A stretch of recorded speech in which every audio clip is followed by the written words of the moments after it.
Baik, kata pengantar. Satu, mengenal diri.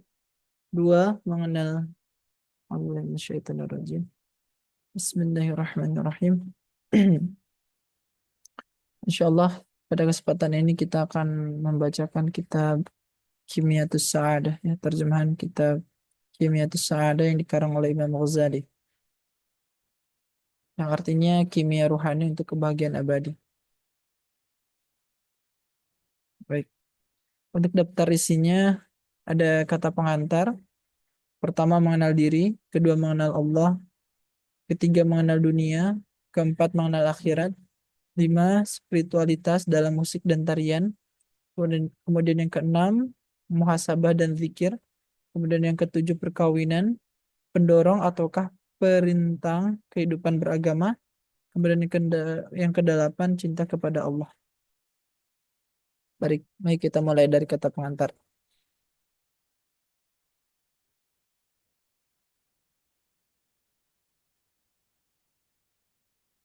Ketahuilah, manusia tidak diciptakan cara main-main atau sembarangan. Ia diciptakan dengan sebaik-baiknya dan demi tujuan yang mulia. Meski bukan bagian dari yang kekal, ia hidup selamanya.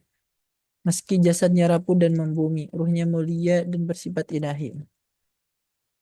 Melalui tempaan juhud, ia sucikan dirinya dari nafsu jasmani dan mencapai tingkatan tertinggi, tidak menjadi budak nafsu dan meraih sifat-sifat malakut. Ia temukan ke surganya dalam perenungan tentang keindahan abadi dan tak lagi memperdulikan kenikmatan badani. Kimia rohani yang mampu menghasilkan perubahan seperti ini. Layaknya kimia yang mengubah logam biasa menjadi emas. Tak mudah ditemukan, buku ini ditulis untuk menjelaskan kimia rohani tersebut beserta metode operasinya. Khazanah ilahi yang menuturkan kimia ini terkandung dalam hati para nabi. Siapa saja yang mencarinya di tempat lain pasti akan kecewa dan terpuruk di hari berbangkit. Ketika dikatakan kepadanya, A'udzubillahi minasyaitonirrajim, فَكَشَفْنَا عَنْكَ غِطَاءَكَ فَبَصَرُكَ الْيَوْمَ حَدِيدٌ. Telah kami angkat tirai itu darimu dan pandanganmu pada hari ini sangatlah tajam. Surat Qaf ayat 5 ayat 22. Allah telah mengutus ke dunia ini 124.000 orang nabi untuk mengajar manusia tentang resep kimia ini dan bagaimana cara mensucikan hati mereka dari sifat-sifat hina melalui juhud. Jadi, secara ringkas dapat dikatakan bahwa kimia kebahagiaan adalah berpaling dari dunia untuk menghadap kepada Allah. Kimia kebahagiaan adalah berpaling dari dunia untuk menghadap kepada Allah. Kimia kebahagiaan terdiri atas 4 elemen, yaitu pengetahuan tentang diri, pengetahuan tentang Allah, pengetahuan tentang dunia sebagaimana adanya, dan pengetahuan tentang akhirat sebagaimana adanya. Mari kita jelajahi satu demi satu keempat elemen tersebut.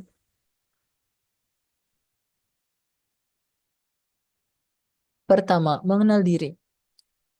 Mengenal diri adalah kunci untuk mengenal Tuhan. Sesuai ungkapan hadis, siapa yang mengenal dirinya, ia mengenal Tuhannya. Dan sebagaimana dikatakan dalam Al-Quran, A'udzubillahi Sanurihim ayatina fil afaki wa fi anfusihim hatta yatabayyana lahum annahul haqq. Akan kami tunjukkan ayat-ayat kami di dunia ini dan dalam diri mereka agar kebenaran tampak bagi mereka. Quran Surat Qaf ayat 53. Ketahuilah, tak ada yang lebih dekat kepadamu kecuali dirimu sendiri. Jika kau tidak mengetahui dirimu sendiri, bagaimana bisa mengetahui yang lain? Pengetahuanmu tentang diri sendiri dari sisi lahiriah, seperti bentuk muka, badan, anggota tubuh, dan lainnya, sama sekali tidak akan mengantarmu untuk mengenal Allah, mengenal Tuhan. Sama halnya pengetahuanmu mengenai karakter fisikal dirimu, seperti bahwa kalau lapar kau makan, kalau sedih kau menangis, dan kalau engkau marah, kau menyerang. Bukanlah kunci menuju pengetahuan tentang Tuhan. Bagaimana bisa kau mencapai kemajuan dalam perjalanan ini jika kau mengandalkan insting hewani serupa itu? Sesungguhnya pengetahuan yang benar tentang diri meliputi beberapa hal berikut. Siapa aku? Dan dari mana aku datang? Kemana aku akan pergi? Apa tujuan kedatangan dan persinggahanku di dunia ini? Dan di manakah kebahagiaan sejati dapat ditemukan? Ketahuilah, ada tiga sifat yang bersemayam dalam dirimu. Hewan, setan, dan malaikat. Harus kau temukan mana di antara ketiganya yang aksidental dan mana yang esensial. Tanpa menyikap rahasia itu, kau tak akan temukan kebahagiaan sejati. Pekerjaan hewan hanyalah makan, tidur, dan berkelahi. Karena itu jika engkau hewan, sibukkanlah dirimu dalam aktivitas itu. Setan selalu sibuk mengobarkan kejahatan, tipu daya, dan dusta. Jika kau termasuk golongan setan, lakukan yang biasa ia kerjakan. Sementara malaikat selalu merenungkan keindahan Tuhan dan sepenuhnya bebas dari sifat hewani.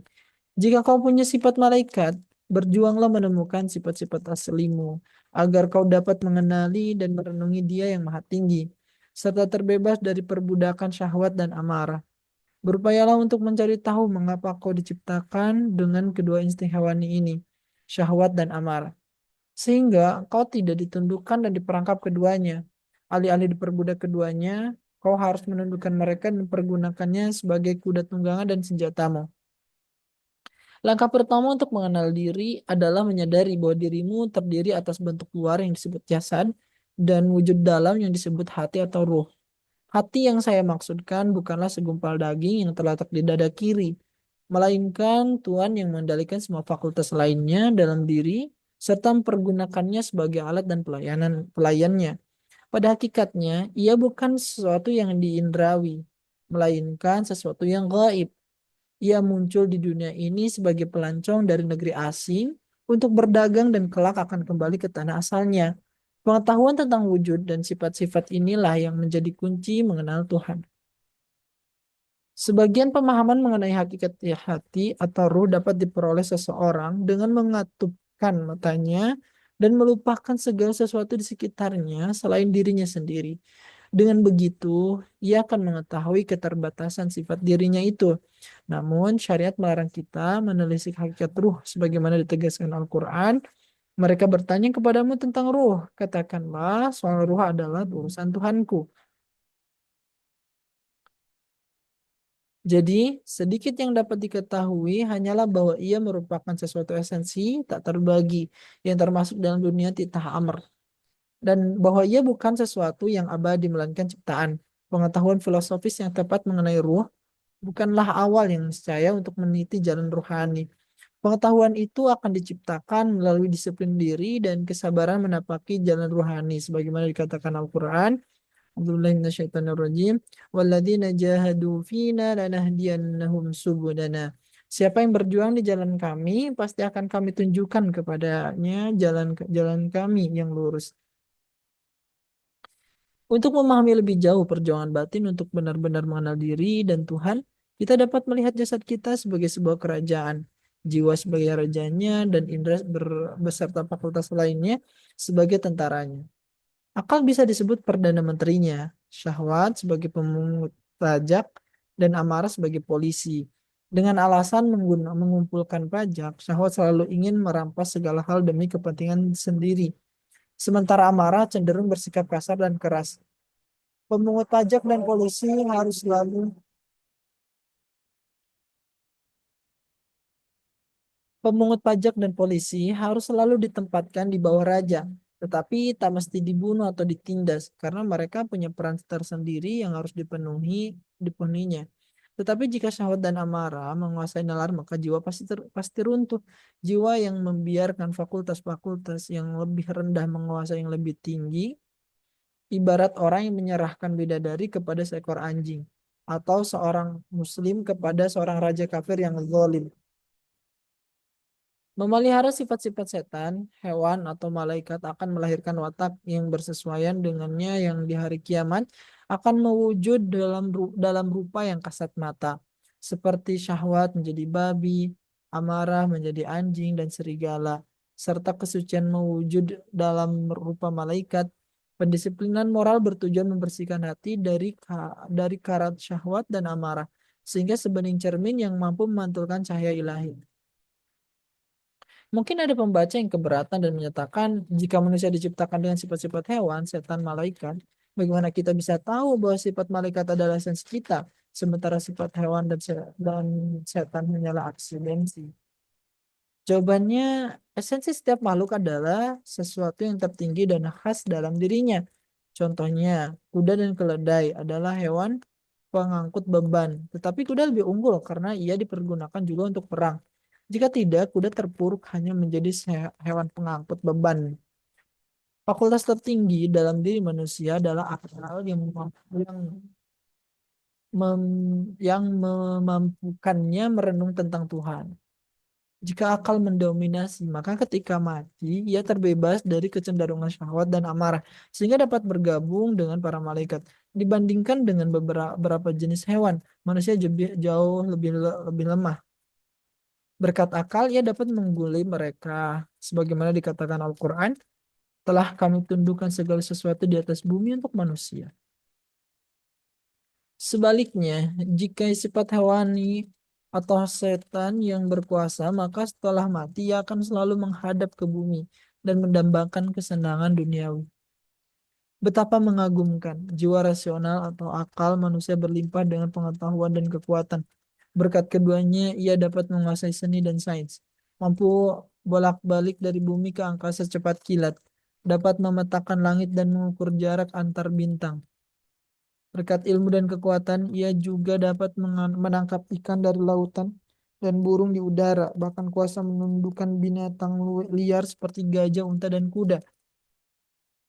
Panca inderanya bagaikan lima pintu yang terbuka menghadap dunia luar. Namun yang paling menakjubkan dari semua ini adalah hatinya yang memiliki jendela terbuka ke dunia ruh yang gaib.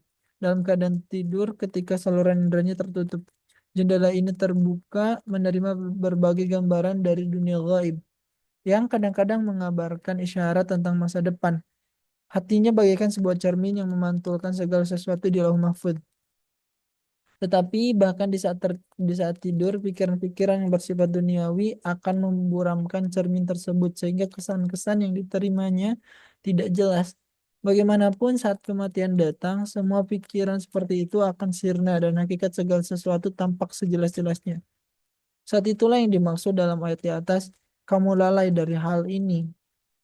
Kami singkapkan tutup matamu sehingga penglihatanmu pada hari itu sangat tajam. Jendela dalam hati itu juga dapat terbuka dan mengarah ke dunia gaib di saat-saat yang menyerupai ilham kenabian, yakni ketika intuisi muncul dalam pikiran tanpa melalui perangkat indrawi. Makin seseorang memurnikan dirinya dari hasrat badani dan memusatkan pikirannya kepada Tuhan, semakin peka ia terhadap intuisi-intuisi seperti itu. Orang yang tidak menyadari intuisi semacam itu tak berhak menyangkal keberadaannya. Dan tidak hanya para nabi yang bisa menerima intuisi seperti itu. Layaknya sebatang besi yang terus dipoles akan berubah menjadi cermin. Pikiran siapapun akan mampu menerima intuisi seperti itu jika dilatih dengan kedisiplinan yang keras.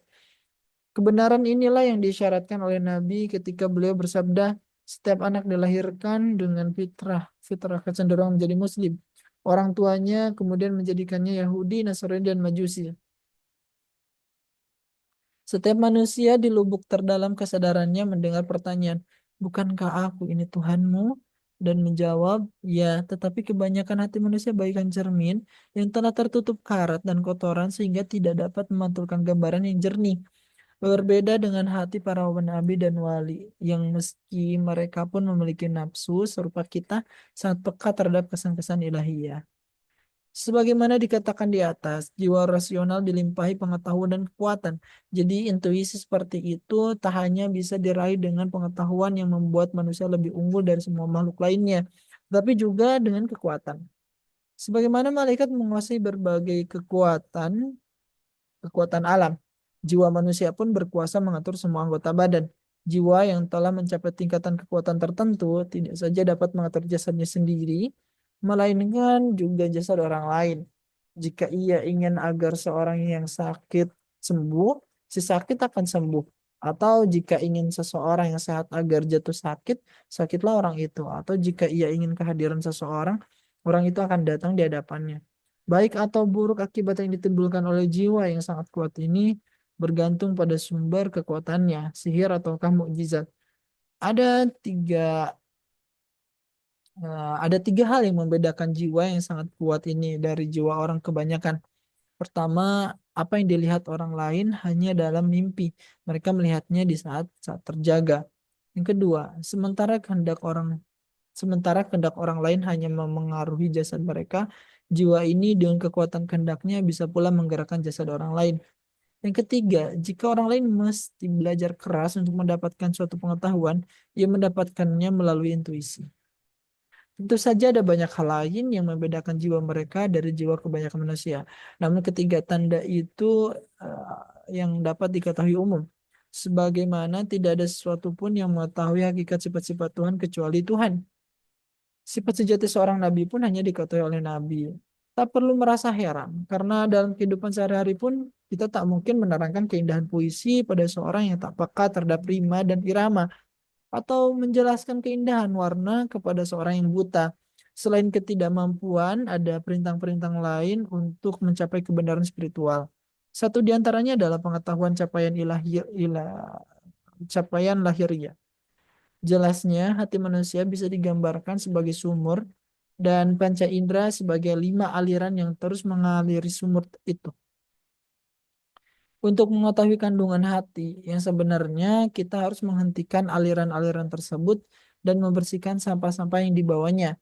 Dengan kata lain, jika kita ingin mencapai kepada kebenaran rohani yang murni, kita mesti membuang pengetahuan yang telah dicapai melalui proses indrawi dan yang seringkali mengeras menjadi prasangka dogmatis. Namun, banyak juga orang yang salah kaprah menyikapi pengetahuan capaian lahiriah ini. Banyak orang yang dangkal ilmunya, seraya mengutip beberapa ungkapan yang mereka dengar dari guru-guru sufi. Bercuap-cuap mencela dan menajiskan semua jenis pengetahuan. Ia tak ubahnya seseorang yang tak tahu kimia lalu berkuar. Kimia lebih baik daripada emas. Seraya menolak emas ketika ditawarkan kepadanya. Kimia memang lebih baik dari emas, tetapi alkemi sejati amatlah langka. Begitupun sufi sejati. Orang yang hanya mengenal kulit tasawuf tidak lebih baik daripada orang yang terpelajar.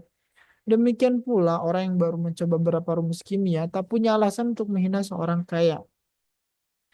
Setiap orang yang mengkaji persoalan ini akan melihat bahwa kebahagiaan sejati tak bisa dilepaskan dari makrifat mengenal Tuhan. Tiap fakultas dalam diri manusia menyukai segala sesuatu yang untuk itu ia diciptakan. Syahwat senang memenuhi hasrat nafsu. Kemarahan menyukai balas dendam. Mata menyukai pemandangan indah. Dan telinga senang mendengar suara-suara merdu. Jiwa manusia diciptakan dengan tujuan agar ia mencerap kebenaran. Karenanya ia akan merasa senang dan tenang dalam upaya tersebut. Bahkan dalam persoalan yang remeh sekalipun, seperti permainan catur, manusia merasakan kesenangan. Dan semakin tinggi materi pengetahuan yang didapat, semakin besar rasa senangnya. Orang akan senang jika dipercaya menjadi Perdana Menteri, tetapi ia akan jauh senang jika semakin dekat kepada raja yang mungkin menyingkapkan berbagai rahasia kepadanya. Seorang astronom yang dengan pengetahuannya bisa memetakan posisi bintang-bintang dan menguraikan lintasan-lintasannya, pasti merasa jauh lebih senang ketimbang pemain catur. Maka tentu saja hati ini akan merasa teramat bahagia saat mengetahui bahwa tak ada sesuatu pun yang lebih tinggi dari Allah. Pengetahuan tentang Allah merupakan satu-satunya subjek pengetahuan tertinggi, sehingga orang yang berhasil meraihnya pasti akan merasakan puncak kesenangan. Orang yang tak menginginkan pengetahuan ini tak beda dengan orang yang tak menyukai makanan sehat, atau layaknya orang yang lebih suka lempung ketimbang roti. Ketika kematian datang dan membunuh semua organ tubuh yang biasa diperalat nafsu, semua dorongan dan hasrat badani musnah, tetapi jiwa manusia tidak. Ia akan tetap hidup dan menyimpan segala pengetahuannya tentang Tuhan. Malah pengetahuannya semakin bertambah. Satu bagian penting dari pengetahuan tentang Tuhan timbul dari kajian dan perenungan atas jasad manusia yang menampilkan kebijaksanaan, kekuasaan, serta cinta penciptanya. Dengan kekuasaannya, dia membangun kerangka tubuh manusia yang luar biasa ini hanya dari satu tetes air mani. Kerumitan jasad kita dan kemampuan setiap bagiannya untuk bekerja secara harmonis menunjukkan kebijaksanaannya. Cintanya dia perlihatkan dengan memberi organ tubuh yang mutlak diperlukan manusia, seperti seperti hati, jantung, dan otak.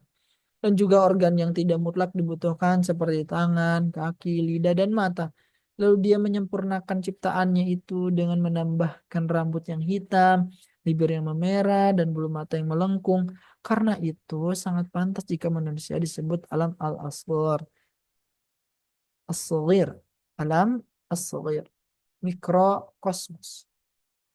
Struktur jasadnya mesti dipelajari, bukan hanya oleh orang yang ingin menjadi dokter, melainkan juga oleh orang yang ingin mencapai pengetahuan lebih dalam tentang Tuhan. Sebagaimana studi yang mendalam tentang keindahan dan gaya bahasa pada setiap sebuah puisi yang indah akan mengungkapkan lebih banyak kejenisaan penulisnya. Namun, dibandingkan pengetahuan tentang jasad beserta fungsi-fungsinya, pengetahuan tentang jiwa lebih banyak berperan mengantar manusia pada pengetahuan tentang Tuhan. Jasad bisa diumpamakan seekor kuda, sementara jiwa adalah penunggangnya. Jasad diciptakan untuk jiwa dan jiwa untuk jasad. Jika seseorang tidak mengetahui jiwanya, sesuatu yang paling dekat kepadanya, maka pengakuannya bahwa ia mengetahui hal-hal lain tidak berarti apa-apa. Ia tahu bahannya pengemis yang tak punya persediaan makanan, lalu mengaku bisa memberi makan seluruh penduduk kota. Dalam bab ini, kita telah berusaha memaparkan kebesaran jiwa manusia. Orang yang mengabaikannya dan menodai kesuciannya dengan mengotori atau bahkan merusaknya pasti akan kalah di dunia dan di akhirat. Kebesaran manusia yang sebenarnya terletak pada kemampuannya untuk terus maju dan berkembang. Tanpa kemampuan itu, ia akan menjadi makhluk yang paling lemah di antara makhluk lainnya. Takluk oleh rasa lapar, haus, panas, dingin, dan musnah oleh penderitaan. Seringkali apa yang disukai seseorang justru sangat membahayakan dirinya. Dan segala hal yang memajukannya tidak bisa diperoleh kecuali dengan kesusahan dan kerja keras. Intelektualitas manusia sungguhnya sangat rapuh. Sedikit saja kekacauan dalam otaknya sudah cukup untuk merusak atau membuatnya gila. Dan fisiknya pun lebih lemah dibandingkan sebagian hewan. Bahkan sengatan tahun saja sudah mampu mengusik ketenangan dan kesehatannya. Tabiatnya bahkan lebih lemah lagi. 1 rupiah hilang dari kantongnya, ia kelabakan dan gelisah tak karuan. Kecantikannya pun berkat kulitnya yang lembut hanya sedikit lebih baik daripada makhluk lainnya. Jika tidak sering dicuci, manusia akan tampak sangat menjijikkan dan memalukan. Sebenarnya manusia merupakan makhluk yang teramat lemah dan hina di dunia ini. Kebernilaian dan keutamaannya hanya akan terwujud di negeri akhirat. Melalui pendisiplinan diri dan sarana kimia kebahagiaan, ia akan naik dari tingkatan hewan ke tingkatan malaikat. Tanpa kimia kebahagiaan, keadaannya akan menjadi lebih buruk dari orang biadab yang pasti musnah dan menjadi debu. Karena itu, disertai kesadaran sebagai makhluk terbaik dan paling unggul, ia harus berusaha mengetahui ketakberdayaannya. Karena pengetahuan itu menjadi salah satu kunci untuk membuka pengetahuan tentang Allah. Kemudian yang kedua, mengenal Allah. Sebuah hadis Nabi Shallallahu Alaihi Wasallam terkenal berbunyi, barang siapa mengenal dirinya, ia mengenal Allah. Artinya, dan merenungkan wujud dan sifat-sifatnya. Manusia sampai pada sebagian pengetahuan tentang Allah. Mengingat banyak orang yang merenungkan dirinya tapi tak juga menemui Tuhannya, berarti ada cara-cara tersendiri untuk menjalani perenungan itu. Kenyataannya ada 2 metode untuk bisa sampai pada pengetahuan ini. Salah satunya terlalu muskil sehingga tak bisa dicerna kecerdasan biasa dan karenanya lebih baik tidak kita bahas di sini. Metode lain adalah sebagai berikut. Jika seseorang merenungkan dirinya, ia akan mengetahui bahwa sebelumnya ia tidak ada. Sebagaimana tertulis dalam Al-Quran, tidakkah manusia tahu bahwa sebelumnya ia bukan apa-apa? Lalu ia akan mengetahui bahwa ia terbuat dari status air yang tak mengandung intelek, pendengaran, kepala, tangan, kaki, dan seterusnya. Jadi jelaslah setinggi apapun tingkat kesempurnaannya, ia tak menciptakan dirinya sendiri. bahkan tak kuasa untuk menciptakan meski hanya sehelai rambut. Betapa sangat tak berdayanya manusia ketika ia hanya berupa setetes mani. Jadi sebagaimana telah dijelaskan, ia mendapati wujudnya sebagai miniatur atau pantulan dari kekuasaan, kebijaksanaan dan cinta sang pencipta. Jika semua orang pintar dari seluruh dunia dikumpulkan dan hidup mereka diperpanjang sampai waktu yang tak terbatas, mereka tak akan bisa memperbaiki sedikit saja dari struktur jasad manusia yang paling kecil sekalipun. Keajaiban penciptaan manusia tampak dalam berbagai sisi, seperti kesesuaian antara gigi depan dan samping ketika mengunyah, ya, gigi depan dan samping ketika mengunyah makanan, proporsi lidah di mulut, kelenjar air liur dan kerongkongan untuk menelan, dan berbagai organ lainnya yang begitu menakjubkan. Lihat pula struktur tangan dengan 5 jarinya yang tak sama panjang. 4 diantaranya punya 3 persendian dan jempol hanya punya 2. Sehingga ia bisa dipergunakan untuk mencekal, menjinjing, atau memukul. Tidak mungkin manusia cerdas apapun ia mampu membuatnya lebih baik lagi. Misalnya dengan mengubah jumlah dan struktur jari-jari itu atau dengan cara lainnya.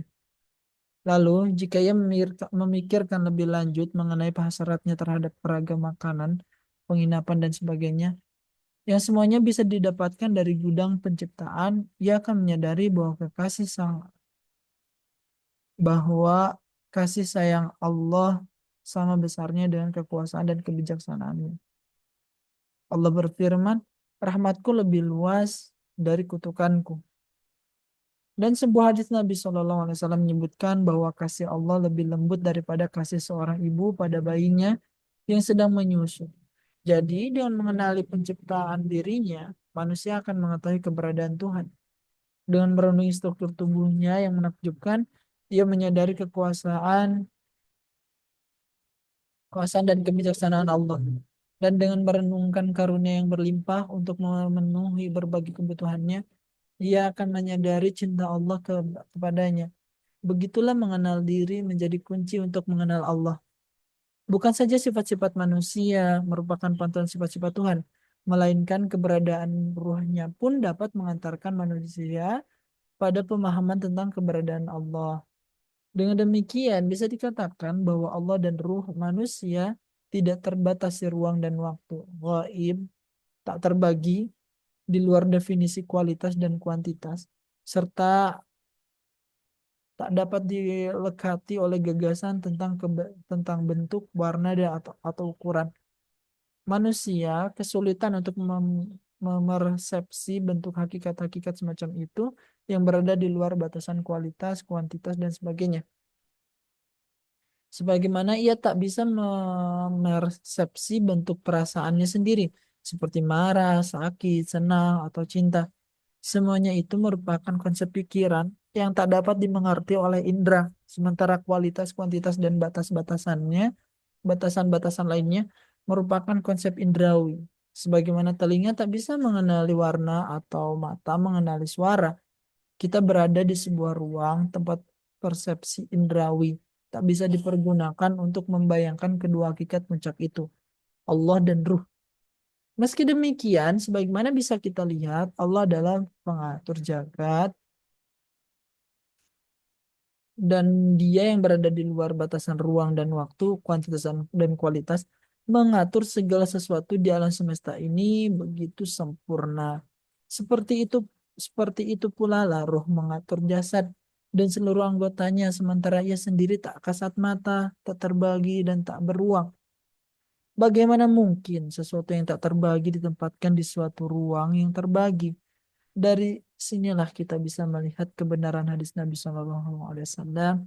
Allah menciptakan manusia dalam kemiripan dengan dirinya. Setelah kita mengetahui sebagian esensi dan sifat-sifat Allah melalui perenungan terhadap esensi dan sifat-sifat ruh, kita akan memahami metode kerja, pengaturan dan pendelegasian kekuasaan Allah kepada kekuatan-kekuatan malakut dan sebagai dan sebagai dan sebagainya dengan mengamati bagaimana kita mengatur kerajaan kecil dalam diri kita. Contoh sederhananya, seseorang ingin menulis nama Allah.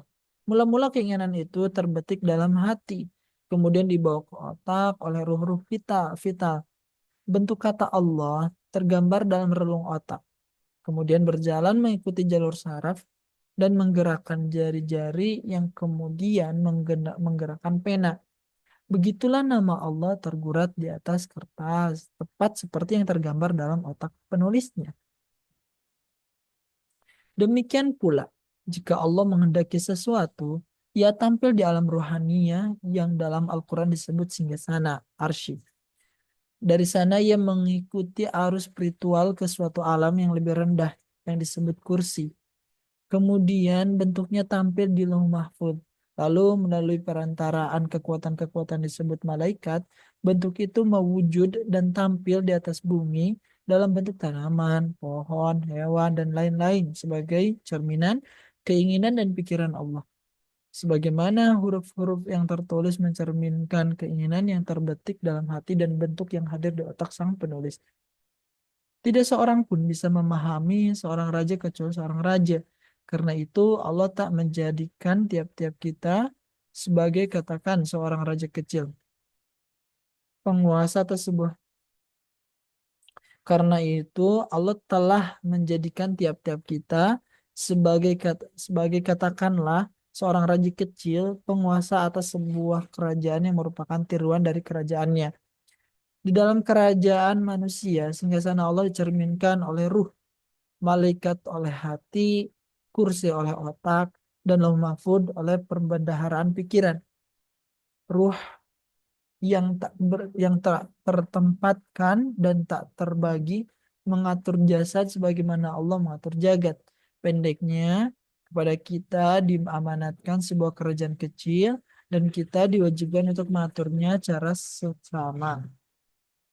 Tidak ceroboh apalagi semena-mena. Sementara berkenaan dengan pengaturan Allah terhadap alam semesta, pengetahuan manusia terbagi ke dalam beberapa tingkatan. Ada tingkatan fisikawan yang seperti seekor semut yang merangkak di atas selembar kertas dan mengamati huruf-huruf hitam yang tersebar di atasnya. Hanya mengetahui bahwa penyebabnya adalah pena. Ada tingkatan astronom yang seperti seekor semut dengan pandangan yang lebih luas bisa melihat jari-jari yang menggerakkan pena.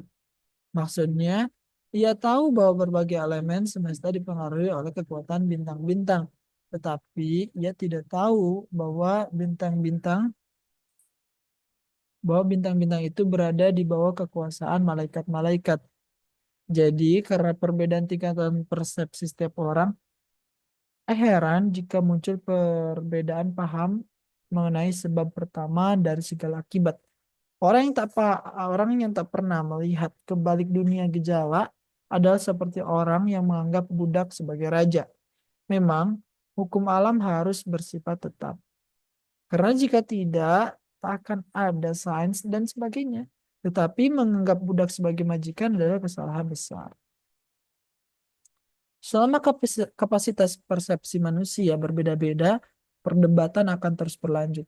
Keadaan itu bagikan beberapa orang buta yang mendengar kedatangan seekor gajah di kota mereka dan kemudian pergi menyelidikinya. Pengetahuan hanya mereka dapatkan lewat indera peraba, sehingga ketika seorang memegang kaki gajah, orang kedua memegang gadingnya dan yang lainnya telinganya, tentu persepsi mereka tentang gajah akan berbeda.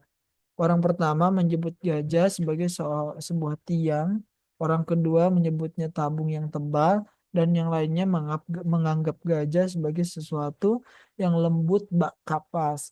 Setiap orang menjadikan bagian kecil yang dipersepsinya sebagai keseluruhan.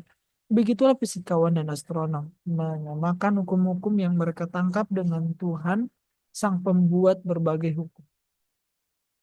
Kesalahan itu pula lah yang disembuhkan Ibrahim ketika ia berturut-turut berpaling kepada bintang, bulan, dan matahari sebagai objek sesembahannya. Ketika menyadari kesalahannya dan mengetahui dia yang menciptakan segala sesuatu, ia berseru, "Aku tidak menyukai segala sesuatu yang terbenam." Ada sebuah contoh umum tentang betapa sering manusia salah menyimpulkan sebab kedua sebagai sebab pertama, yakni rasa sakit yang diderita manusia. Misalnya, jika ada orang yang tak lagi tertarik pada urusan dunia, menjauhi berbagai bentuk kesenangan dan tampak tenggelam dalam depresi, dokter akan menyimpulkan ia menderita melankoli dan harus diobati dengan anu dan anu. Fisikawan akan berkata, ia menderita kekeringan otak yang disebabkan oleh cuaca panas dan tidak akan sembuh hingga udara menjadi lembab kembali. Dan berbagai dan berbeda dan berbeda lagi pendapat astrolog yang mengaitkan fenomena itu dengan konjungsi planet dan bintang-bintang sejauh jangkauan kebijakan mereka, kata Quran. Sama sekali tak terlintas dalam pikiran mereka bahwa yang sesungguhnya terjadi adalah sebagai berikut. Yang Maha Kuasa berkehendak mengurusi kesejahteraan orang itu. Dan kemudian memerintah hamba-hambanya, yakni planet dan elemen-elemen semesta lain, agar menciptakan situasi tertentu dalam diri orang itu, sehingga ia berpaling dari dunia ke penciptanya. Pengetahuan tentang kenyataan ini merupakan mutiara paling berharga dari samudera pengetahuan yang diilhamkan. Dibanding mutiara itu, semua bentuk pengetahuan lain hanya seperti pulau-pulau di tengah lautan. Memang pendapat ketiganya, yakni dokter, fisikawan, dan astrolog, benar dari sisi cabang pengetahuannya masing-masing. Tetapi mereka tidak bisa melihat bahwa penyakit itu adalah, katakan, tali cinta yang digunakan oleh Allah untuk menarik para wali mendekat kepadanya. Tentang para wali ini, Allah berfirman dalam sebuah hadis qudsi, "Aku sakit dan kamu tidak menjengukku." Penyakit itu sendiri adalah salah satu di antara bentuk pengalaman yang menjadi sarana bagi manusia untuk sampai pada pengetahuan tentang Allah. Sebagaimana dia berfirman melalui lisan Nabi Muhammad SAW, penyakit-penyakit itu sendiri adalah hamba-hambaku dan semuanya bergantung pada keputusanku. Penjelasan di atas memungkinkan kita memahami lebih dalam makna seruan yang sering diucapkan oleh orang beriman, seperti Subhanallah, Alhamdulillah, La ilaha illallah, dan Allahu Akbar. Seruan terakhir yang berarti Allah Maha Besar tidak berarti bahwa Allah lebih besar dari ciptaannya, karena ciptaan adalah penjawatannya, sebagaimana cahaya adalah penjawatan matahari. Tak benar jika dikatakan bahwa matahari lebih besar dari cahayanya. Seruan itu berarti bahwa kebesaran Allah tak dapat diukur dan berada di luar kemampuan kognisi manusia, dan bahwa kita hanya bisa membentuk suatu gagasan yang amat kabur dan tidak sempurna tentang kebesarannya. Jika seorang anak meminta kita menjelaskan nikmatnya kekuasaan dan memerintah, kita bisa katakan bahwa hal itu tidak berbeda dengan kesenangannya bermain bola dengan pemukulnya, meski pada hakikatnya keduanya tidak sama, kecuali bahwa keduanya termasuk dalam kategori senang. Jadi, seruan Allahu Akbar berarti bahwa kebesarannya jauh di luar batas kemampuan pemahaman kita. Lagi pula, pengetahuan tentang Allah yang tak sempurna seperti itu, sebagaimana yang bisa kita peroleh bukan sekedar pengetahuan spekulatif, tetapi mesti disertai dengan penyerahan diri dan ibadah. Jika seseorang mati, ia hanya akan berurusan dengan Allah. Dan jika kita harus hidup bersama seseorang, kebahagiaan kita bergantung sepenuhnya pada seberapa besar kita mencintainya. Cinta adalah benih kebahagiaan, dan cinta kepada Allah dapat ditumbuhkan dan dikembangkan oleh ibadah. Ibadah dan zikir tak berkesudahan mencerminkan suatu tingkatan keprihatinan dan pengekangan nafsu badani. Ini tidak berarti ia harus memusnahkan nafsu badani sepenuhnya, karena jika begitu ras manusia akan musnah. Namun pemuasan hasrat tubuh itu harus dibatasi dengan ketat. Dan karena manusia bukan hakim yang terbaik untuk menghukum dirinya sendiri, ia harus mengkonsultasikan penetapan batasan-batasan itu kepada pembimbing rohani, yakni para nabi. Hukum yang mereka tetapkan berdasarkan wahyu Tuhan menetapkan batasan-batasan yang mesti ditaati manusia.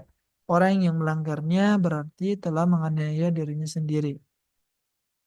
Sebagaimana dikatakan dalam Al-Quran, meski pernyataan Al-Quran ini teramat jelas, masih banyak orang yang karena kebodohannya akan Allah melanggar batasan-batasan tersebut. Ada beberapa penyebab kebodohan ini.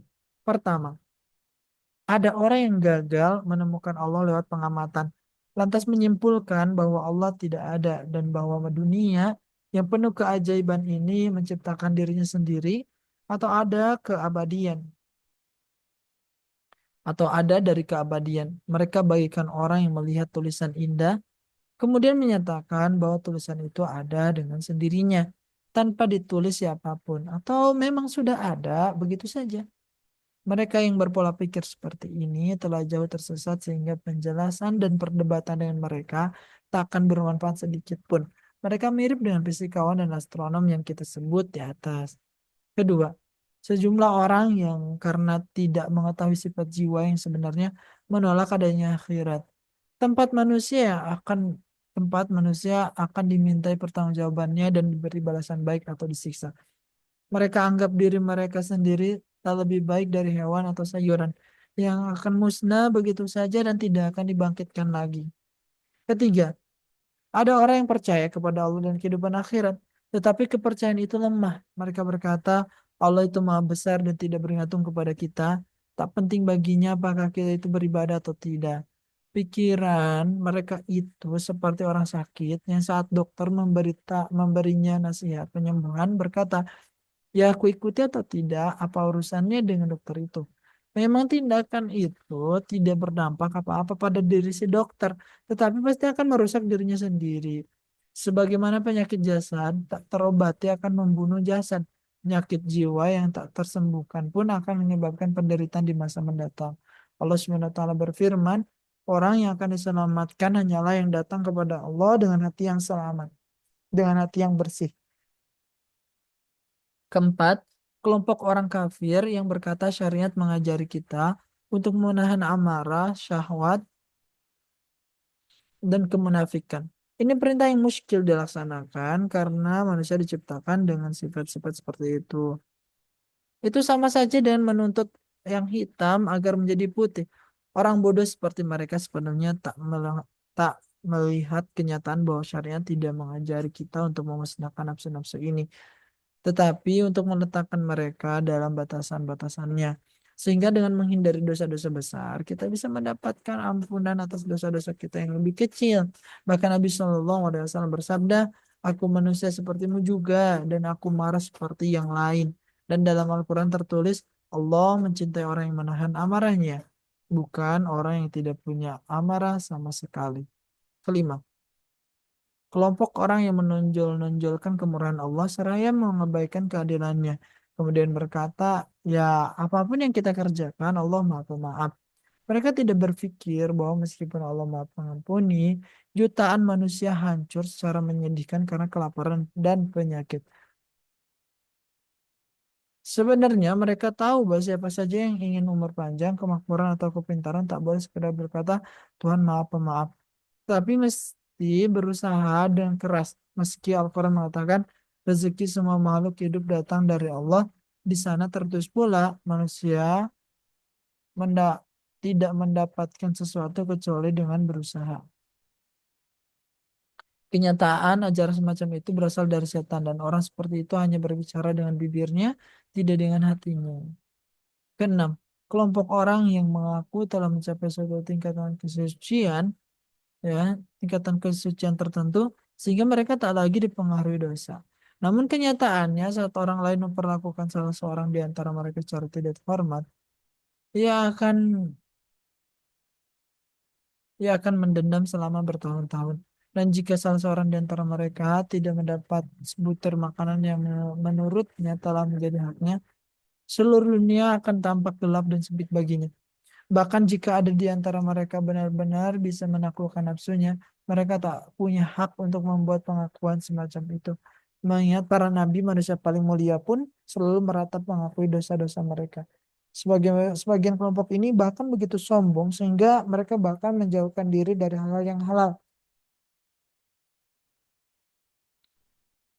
Diriwayatkan dari Nabi Shallallahu Alaihi Wasallam bahwa suatu hari seorang menyodorkan sebutir kurma kepadanya, tapi beliau enggan memakannya lantaran tidak yakin kurma itu diperoleh secara halal. Sementara orang-orang yang berkehidupan bebas ini mau meneguk berliter-liter arak lalu mengaku, Aku bergidik saat menulis ini. Lebih unggul dari nabi yang selalu menjaga kesuciannya, bahkan dari sebutir kurma. Sementara mereka merasa tak terpengaruh oleh arak sebanyak itu. Patutlah jika setan membenamkan mereka ke dalam kehancuran.